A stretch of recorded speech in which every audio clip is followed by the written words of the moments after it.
Bonjour et bienvenue sur cette vidéo, c'est Alexis de labuche.pro et aujourd'hui on va voir comment convertir ces images de façon très simple avec le logiciel Conversine.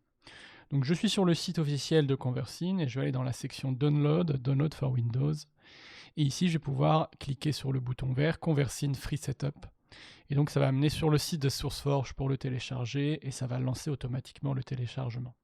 Donc on peut voir en haut à droite que le fichier est bien téléchargé, je vais pouvoir cliquer dessus et le lancer. Ici, donc, vous allez pouvoir installer votre logiciel. Moi, il me demande si je veux le réparer ou l'enlever, vu que je l'ai déjà installé. Et donc, vous, il vous suffit de cliquer sur Next et de l'installer correctement. Donc, moi, je vais quitter l'installation et on se retrouve tout de suite pour l'utilisation du logiciel. Nous voilà sur le bureau, donc j'ai lancé mon logiciel.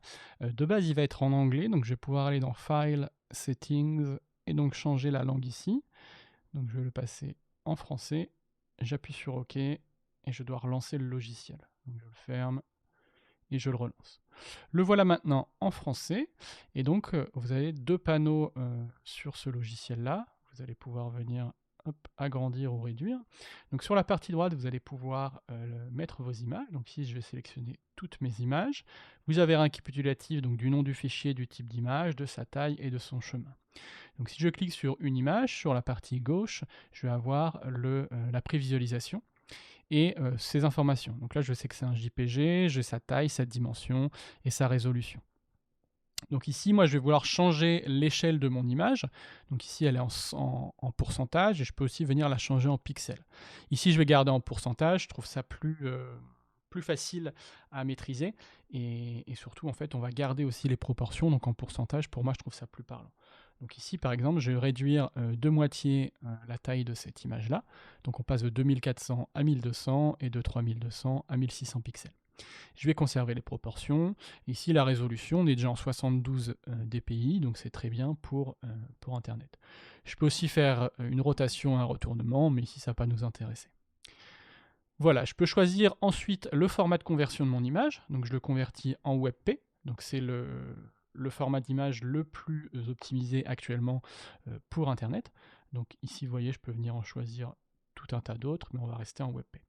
Je peux venir configurer les images, donc je peux venir choisir comment ça se comporte. Donc si on a le niveau de compression du JPEG, donc là de toute façon c'est pas intéressant pour nous puisque nous ce qui va nous intéresser c'est le WebP ici. On peut activer la compression sans perte. Alors là, activer la compression sans perte, en fait, vous allez compresser l'image sans perdre en qualité. Donc souvent, ce que ça peut faire, ça peut venir augmenter le poids de l'image.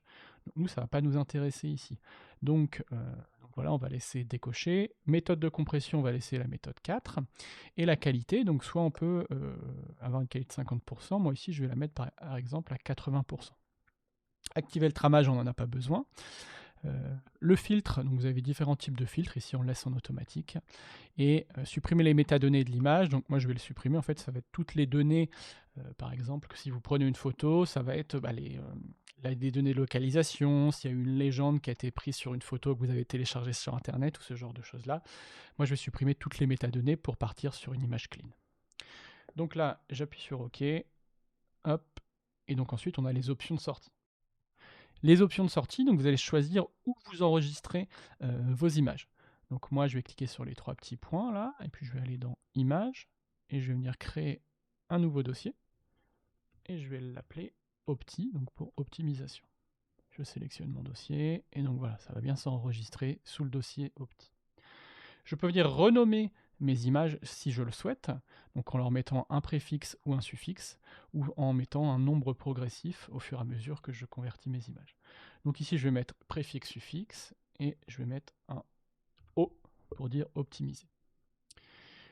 Une fois que j'ai fait tous mes réglages, je peux venir donc soit je sélectionne une seule image et je viens la convertir, soit je sélectionne toutes mes images pour leur appliquer la conversion. Donc vous voyez là, tout est coché de base, donc si je convertis, ça va tout convertir. Mais je peux tout décocher pour pouvoir en convertir qu'une seule.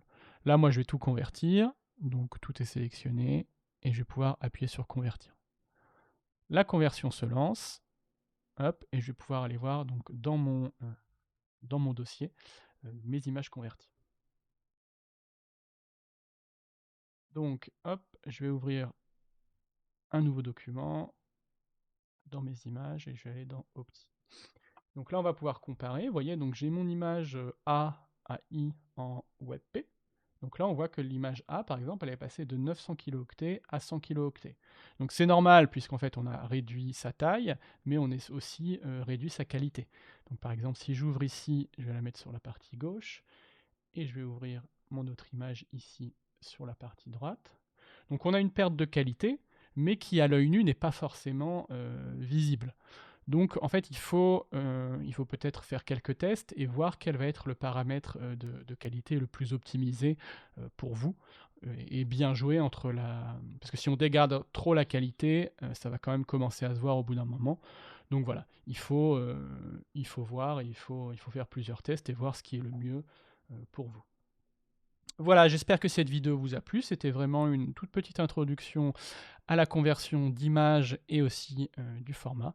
Et je vous dis à bientôt pour une nouvelle vidéo. C'était Alexis de Labuche.pro.